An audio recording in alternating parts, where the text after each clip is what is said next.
बिस्मिल्लाहिर्रहमानिर्रहीम। अस्सलाम वालेकुम क्लास, कैसे हैं आप लोग? तो फिजिक्स में इलेक्ट्रोडायनामिक्स एक बड़ा इंपॉर्टेंट सब्जेक्ट है। It's a branch of physics जिसका आज हम टॉपिक डिस्कस करने जा रहे हैं, माइक्रोस्कोपिक थ्योरी ऑफ कंडक्शन। तो ये बड़ा अहम टॉपिक है चार्ज डिस्ट्रीब्यूशन के पॉइंट ऑफ व्यू से, कि जिसमें आप कंडक्टिविटी कैलकुलेट करते हैं किसी भी मीडियम के अंदर for a single type of charges और for a several type of charges. तो इस टॉपिक को हम यूं शुरू करेंगे कि we will consider a free particle of the medium with charge q and mass m।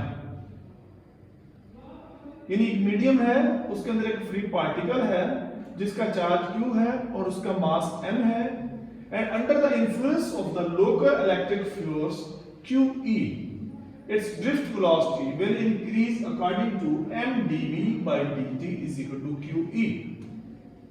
कि उस मीडियम का एक इंटरनल चार्जेस का इलेक्ट्रिक फील्ड भी है, उस इलेक्ट्रिक फील्ड से उसकी वेलोसिटी में जो इंक्रीज आएगी that will be according to this equation m dv by dt is equal to QE। QE इसमें क्या है? इलेक्ट्रोस्टैटिक फोर्स है, और m dv by dt के ऊपर अगर आप गौर करें तो ये न्यूटन्स लॉ है ma के बराबर। dv by dt is equal to acceleration, तो ये ma ये भी एक फोर्स है, F is equal to ma, और F is equal to QE ये भी फोर्स है। दोनों को कंपेयर कर लिया तो हमारे पास क्या आ गया? m dv by dt is equal to QE। If the charged particle were in a vacuum, it would continue to accelerate। यानी वो मीडियम जिसके अंदर चार्ज है वो वैक्यूम है अगर, तो वो एक्सीलरेट करता रहेगा, कोई रिटार्डिंग फोर्स नहीं होगी, कोई उसको रुकावट नहीं होगी, कोई उसमें अपोजिशन नहीं आएगी, कोई उसको अपोजिट फोर्स नहीं लगेगी, यानी it will be continue to accelerate अगर वैक्यूम है। And if the particle is in a medium, means in a medium, material medium passing a steady current, however the drift velocity is constant and therefore the total force on the particle must be zero। But another force due to medium must be acting in addition to the electric force। वो force कौन सी होती है? The simplest assumption is that this retarding force is proportional to the velocity, so that the equation of motion becomes m dv by dt is equal to qe minus gv। यानी medium की एक अपनी retarding force है जो इसके ऊपर act करती है। वैक्यूम के अंदर तो वो नहीं होगी, लेकिन जब मीडियम के अंदर होगी तो उसके अंदर एक अपोजिट फोर्स होगी, एक रिटार्डिंग फोर्स होगी जो उसे एक्सीलरेशन को कम करेगी। That will be m dv by dt is equal to QE minus GV। यानी ये तीनों फोर्सेस हैं, ये न्यूटन्स की लॉ के मुताबिक फोर्स है, ये इलेक्ट्रोस्टैटिक फोर्स है और ये रिटार्डिंग फोर्स है। G इसमें कांस्टेंट है, V इसमें वेलोसिटी है। So if dv by dt is equal to 0, yes it can be, then this portion QE minus GV will be equal to 0।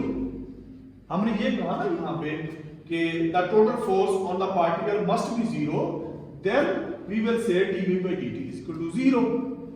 So if this is equal to 0, then QE minus GV is equal to 0।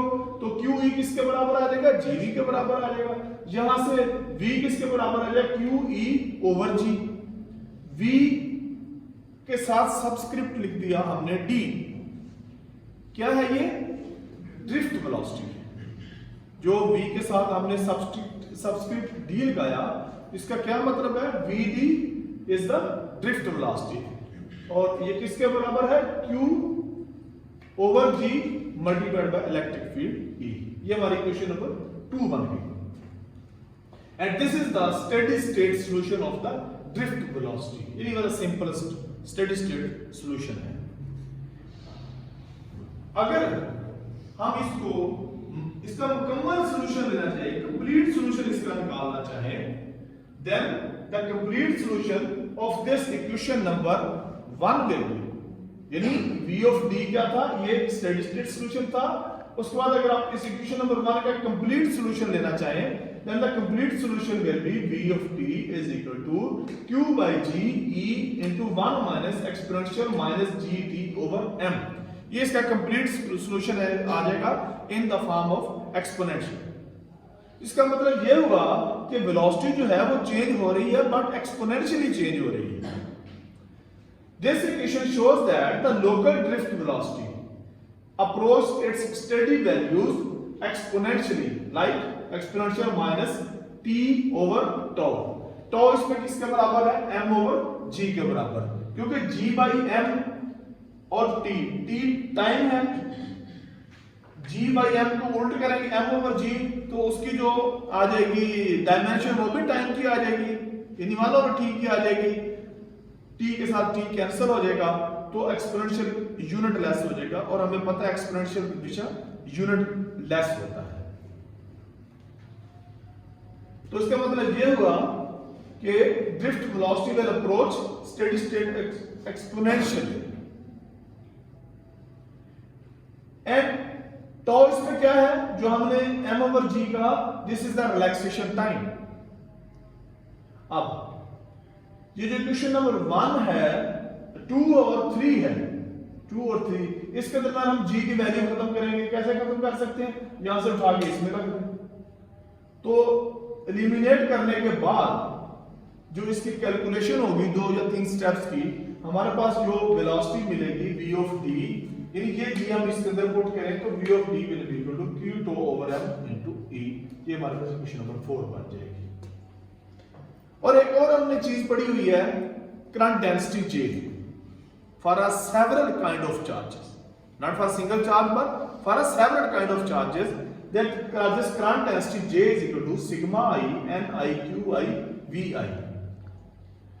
तो v I की जगह अगर हम ये कह दें कि several नहीं, यहाँ पे सिंगल चार्ज कैरियर है, single kind of the charge carriers है, से इलेक्ट्रॉन्स हैं, तो इलेक्ट्रॉन्स की नेचर सेम है, तो इसको अगर हम sigma n I q I v I की जगह n q v भी लिख सकते हैं।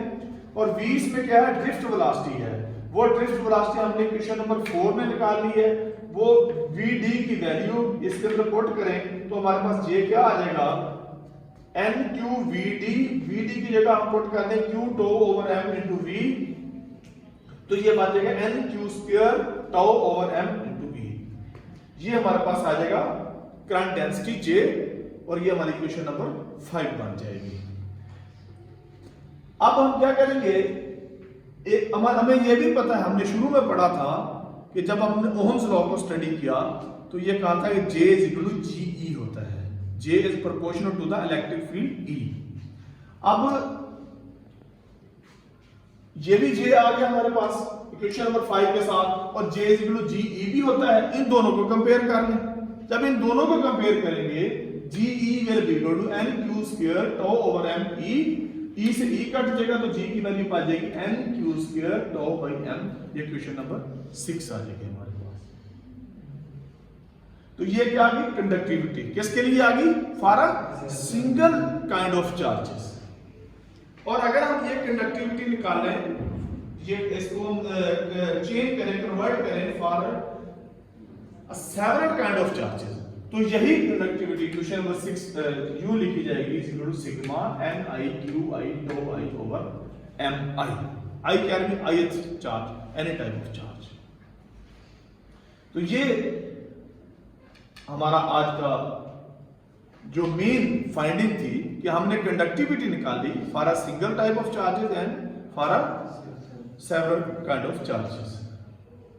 तो इसके अंदर एक और हम डिफाइन करते हैं चीज, डेफिनेशन करते हैं लाइक मीन टाइम टॉ की, and this mean time tau is related to mean free path of the electron by L is equal to vt into टॉ।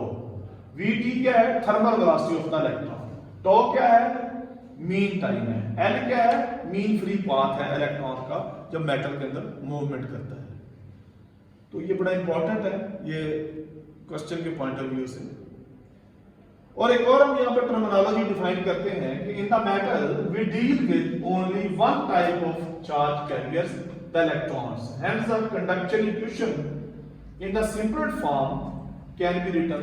तो जे हमने यहाँ पे जो लिखा था ना NQVD, इसको हम फॉर इलेक्ट्रॉन हम कहते हैं for the simplest form of the charge carrier से इलेक्ट्रॉन। इलेक्ट्रॉन का चार्ज कितना होता है -e, तो Q की जगह हम लिख देंगे -e, तो J किसके बराबर आ जाएगा -NeVD। तो इस यही V की वैल्यू हम कंडक्टिविटी के अंदर लिख देंगे, तो G will be equal to NeV/E या Ne² τ/ m। ये हमारे पास कंडक्टिविटी आ जाएगी फॉर इलेक्ट्रॉन्स।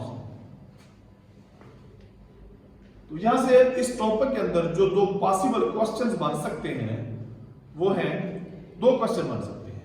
एक तो ये है कि calculate the conductivity of several kind of charge carriers. दूसरा ये बन सकता है कि discuss in detail the concept of microscopic theory of conduction, drive J and G for single kind of charge carriers. So this is our today's topic. अगर इसमें आपको कोई मिसकंसेप्शन है, कोई अगर चीज क्लियर नहीं है, तो आप मुझसे ये क्वेश्चंस को पूछ सकते हैं या मुझे आप टेक्स्ट भी कर सकते हैं। मेरा व्हाट्सएप नंबर डिस्क्रिप्शन में गिवन है, वहां से मुझसे पूछ सकते हैं। सर ड्रिफ्ट वेलोसिटी को लोकल ड्रिफ्ट वेलोसिटी क्यों करें? लोकल ड्रिफ्ट वेलोसिटी इसलिए कहते हैं कि जब एक चार्ज है वो एक मीडियम के अंदर ही मूव कर रहा है, तो उस मीडियम का जो उसके अंदर एटम है, एटम के जो वेलेंस जो इलेक्ट्रॉन्स हैं वो हमने बाहर से नहीं डिस्ट्रीब्यूशन की, उसके अपने मीडियम के ही वेलेंस बैंड के इलेक्ट्रॉन कह लें या किसी कोई भी इलेक्ट्रॉन कह लें, चार्ज कह लें, जो मीडियम का अपना ही इनहेरेंट चार्ज है, इसलिए इसको लोकल ड्रिफ्ट वेलोसिटी कहते हैं। और ये due to applied electric field है, यानी आप मीडियम के ऊपर इलेक्ट्रिक फील्ड अप्लाई करते हैं तो उससे ट्रांसपोर्टेशन होती है, और ट्रांसपोर्टेशन का जो मेन फ्री पाथ है वो L है। Any other question? Thank you very much. अल्लाह हाफिज़।